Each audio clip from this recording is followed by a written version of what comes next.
बंधु माने आजिर एही भिडियोटी मीन राशिर व्यक्ति विशेष मानक पई बहुत गुरुत्वपूर्ण अटे। आजिर एही भिडियोरे आमे माने जानिबा मीन राशि पई अक्टोबर 2024 किपरि रहिबो। मीन राशिर मासिक राशिफल उपरे आलोचना करिबा। मीन राशिर व्यक्ति विशेष मानक पई एही अक्टोबर मासटी किपरि रहिबो से विषय विस्तार रूपरे जानिबा। नवग्रहंकर स्थिति मध्य जानिबा। नवग्रह केउ प्रकार फल देबारे सक्षम हेबे। एहा सहित अशुभत्व प्रदान करुथिबा ग्रह मानक पई किछि विशेष प्रतिकार विषय मध्य जानिबा। तो सेथिपाई भिडियोटी को स्किप न करी शेष पर्यंत निश्चय देखंतु एवं आपणकर जदि मीन राशि होइथाय तेबे भिडियोटी को लाइक करी चैनल टी को सब्सक्राइब करि दियंतु। तो बंधु माने आसंतु आरंभ करिबा आजिर एही कार्यक्रम जहाँकि जन्म राशि एवं चंद्र राशि उपरे आधारित अटे। तो सर्वप्रथमे आसंतु जानिबा एही अक्टोबर मास आरंभ रे मीन राशि रे नवग्रहंकर स्थिति किपरि रहिबो। तो बंधु माने राशि चक्रर 12टी राशि मध्यरु शेष राशि अर्थात 12 नंबर राशि हेउछि मीन राशि। तो आपणकर प्रथम भावरे विराजमान अछंती राहु। आपणकर तृतीय भावरे विराजमान अछंती देवगुरु बृहस्पति। आपणकर चतुर्थ भावरे अछंती मंगल। आपणकर सप्तम भावरे विराजमान अछंती सूर्य बुध एवं केतु। अष्टम भावरे अछंती शुक्र एवं आपणकर द्वादश भावरे अछंती शनि। एवं एही समय आपणकर शनि 7.5 मध्य चालुछि जहाँकि 7.5 प्रथम चरण चालुछि। तो सर्वप्रथमे आसंतु जानि नेबा आपणकर स्वास्थ्य किपरि रहिबो एही अक्टोबर 2024 रे। तो बंधु माने कुंडलीर प्रथम भावटी होइथाय आपणकर स्वास्थ्यर भाव, आपणको इम्युनिटी सिस्टम रो भाव एवं आपणकर प्रथम भावरे विराजमान अछंती राहु एवं आपणकर प्रथम भावर स्वामी देवगुरु बृहस्पति तृतीय भावरे विराजमान अछंती। तो बंधु माने आपणकर जेतेबेले इम्युनिटी सिस्टम वीक हो जाए सेतेबेले आपणकर देह जल्दी खराब हो जाए थाए एवं जेकोसी भी डिजीज हेउ ताहा आपणको जल्दी धरी पकाई थाए।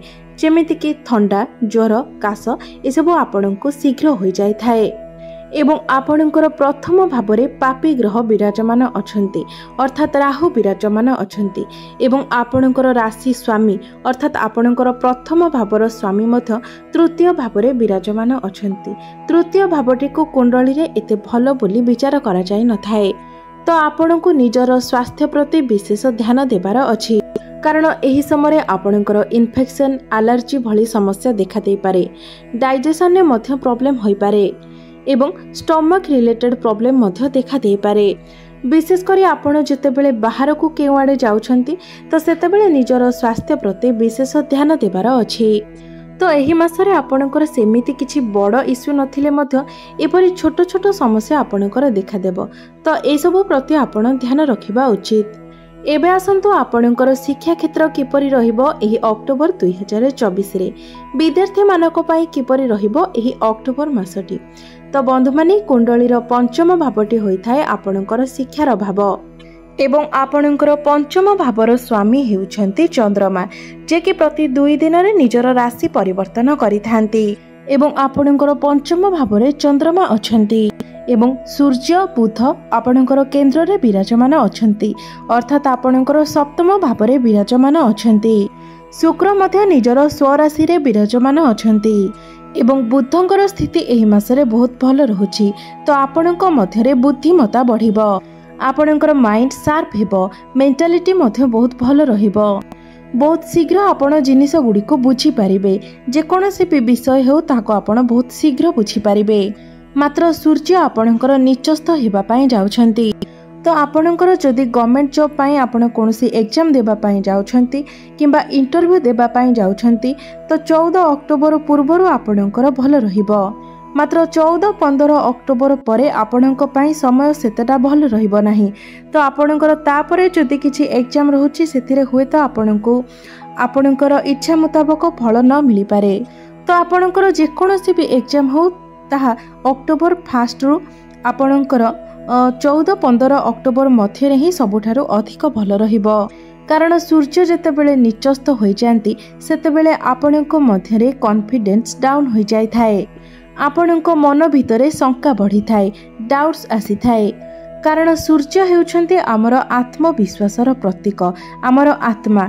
तो सूर्य जेतेबेले निचस्त होइथान्ति सेतेबेले आमर कॉन्फिडेंस लेवल डाउन हो जाइथाय, आम मनरे विभिन्न प्रकारर शंका उत्पन्न होइथाय। एबे आसन्तु जानिबा आपणकर प्रेम जीवन किपरि रहिबो एही अक्टोबर 2024 रे। तो बंधु माने पंचम भावटी शिक्षार भाव हेबा सहित पंचम भावटी मध्य होइथाय आपणकर प्रेम जीवनर भाव, आपणक संतानर भाव। एवं आपणकर पंचम भावर अधिपति हेउछन्ति चंद्रमा, जे कि प्रति 2 दिन रे निजर राशि परिवर्तन करिथान्ति। एवं 20 अक्टोबर को मंगल आपणकर पंचम भाव को आसीबे एवं पंचम भावरे मंगल निचस्त होइजिबे। तो आपणक पार्टनर मध्य रे एही समय टिके आग्रेसन देखादेबो। छोट छोट कथारे ही तांको भितरे आपण टिके क्रोध देखिबाकू पाइबे, तांको मध्य रे पेशेंस लेवल मध्य कम होइजिबो। तो आपण एही समय आर्गुमेंट ठारू दूरे रुहंतु, अजथा जुक्ति तर्क करंतु नाही। मात्र 20 तारिख पूर्वरु आपणकर प्रेम जीवन बहुत भल रहिबो, आपणक मध्य बुझाबणा भल रहिबो, रिलेशन मध्य ठीक ठाक रहिबो। मात्र 20 अक्टोबर परे ए सब टिके समस्या देखा देई पारे, कारण आपणक कुंडली रे सेतेबेले मंगल निचस्त हेबे एवं सूर्य मध्य निचस्त होइजिबे।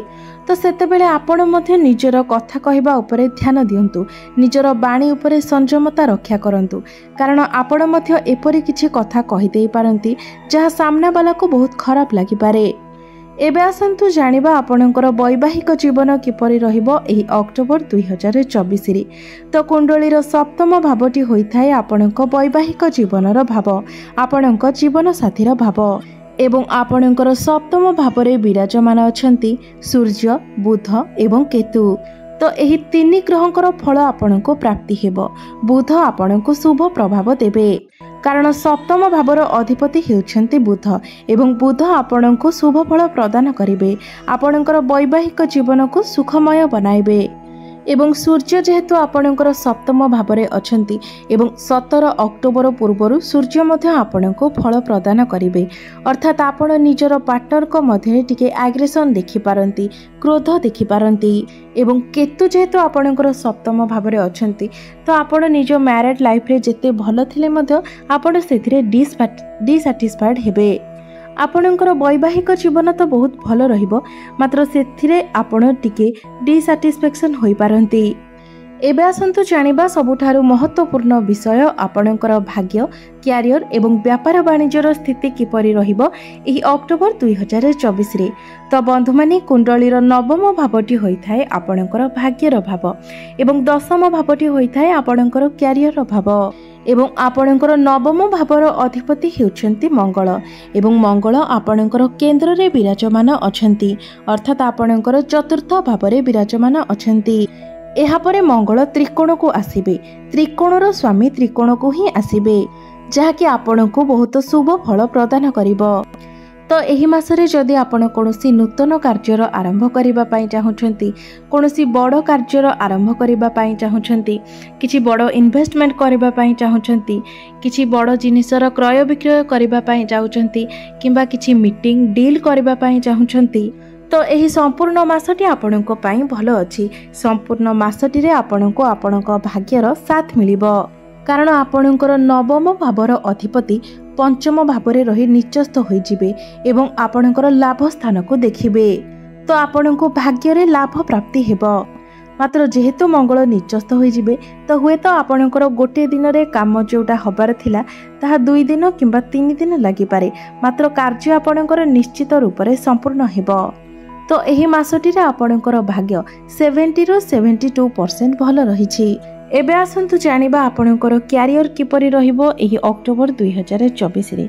तो बंधु माने दशम भावटी होइथाय आपणकर क्यारियर भाव एवं आपणकर दशम भावर अधिपति हेउछन्ति देवगुरु बृहस्पति, जे कि आपणकर तृतीय भावरे विराजमान अछन्ति एवं आपणकर तृतीय भावरे रही आपणकर एकादश भाव को देखुछन्ति एवं आपणकर नवम भाव को मध्य देखुछन्ति।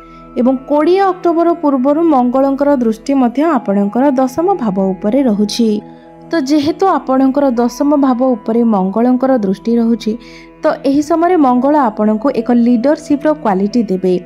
हुए तो आपणकर बेले बेले का सहित भूल बुझामणा होई पारे, मन मनांतर होई पारे, मात्र मंगल आपणको संपूर्ण रूप से कार्य करिवार शक्ति प्रदान करिवे, काम करिबा पई एनर्जी देबे एवं गुरुंकर दृष्टि आपणकर लाभ स्थान उपरे रहिबार अर्थ आपणको मध्यरे लाभ को नेकी, प्रॉफिट को नेकी, आपणकर प्रमोशन को नेकी मध्य किछि विचार आसीबो। तो 20 अक्टोबर पूर्वर तो आपणकर क्यारियर को नेकी चिंता करिवार कोनोसी आवश्यकता नाही। मात्र 20 अक्टोबर परे जेतेबेले मंगल निचस्थ होइजिबे एवं सूर्य मध्य अष्टम भाव को आसी निचस्थ होइजिबे सेतेबेले आपणको विरुद्ध रे किछि पॉलिटिक्स होई पारे एवं आपण सेही पॉलिटिक्स रु दूरे रहिबा पई चेष्टा करंतु। तो सेतेबेले आपण एमिति काहार भी कथारे पड़ी किछि भूल डिसिजन नियंतु नाही। एवं सूर्य एवं मंगल दुई ग्रह जाक निचस्थ हेबा फलरे आपणकर बाणी उपरे आपणकर कंट्रोल रहिबो नाही। जे कथा आपणकर कहिबा उचित, जे जिनिस आपण प्रेजेंट करिबा उचित, आपण ताहा न करी तार विपरीत करिदेबे। तो एही सब कथा प्रति आपण विशेष रूप से ध्यान देबा उचित। विशेषकर 18-20 अक्टोबर परे आपण एही सब कथा प्रति ध्यान देबा उचित।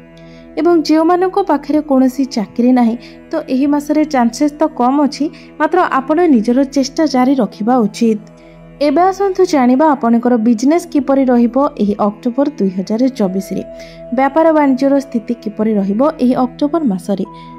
तो आपणकर बिजनेस एही मासरे बहुत भल रहिबो, कारण आपणकर सप्तम भावरे बुध विराजमान अछंती, जे कि आपणकर बिजनेस को मजबूत बनाइबे एवं आपणकर बिजनेस रे मध्य ग्रोथ हेबो, फाइनेंशियल ग्रोथ हेबो। एवं शनि मध्य निजर स्वराशि रे अछंती एवं मंगल मध्य केंद्र रे विराजमान अछंती, जहार शुभ प्रभाव आपणकर बिजनेस उपरे पड़िबो। तो एही मासरे आपणकर बिजनेस रो स्थिति बहुत भल रहिबो। एबे आसंतु जानिनेबा किछि प्रतिकार विषय जो प्रतिकार गुड़िक करबा द्वारा एही मासरे आसुथिबा समस्त बाधा विघ्न गुड़िक आपणकर दूर होई पारिबो, आपणको शुभ फल प्राप्ति होई पारिबो। तो सेथिपाई आपण प्रत्येक दिन गुरुंकर बीज मंत्रर जप करंतु। ओम ग्राम ग्रीम ग्रोम सह गुरवे नमः। एही मंत्र को आपण प्रत्येक दिन 108 थर जप करंतु, कारण गुरु आपणकर दुर्बल स्थिति रे अछंती। यह सहित प्रत्येक दिन हनुमान चालीसार पाठ करने सहित उदित सूर्य को तंबा पात्र रे जलार्घ्य मध्य अर्पण करंतु। ओम घृणी सूर्याय नमः। एही मंत्र को जप करी आपण सूर्य को जलार्घ्य अर्पण करंतु एवं सूर्यास्त परे आपण चंद्रमांकर बीज मंत्रर मध्य जप करंतु। तो बंधु माने आपणकर जीवन मंगलमय हेउ, एहा ही ईश्वरଙ୍କ निकटरे मोर प्रार्थना। धन्यवाद।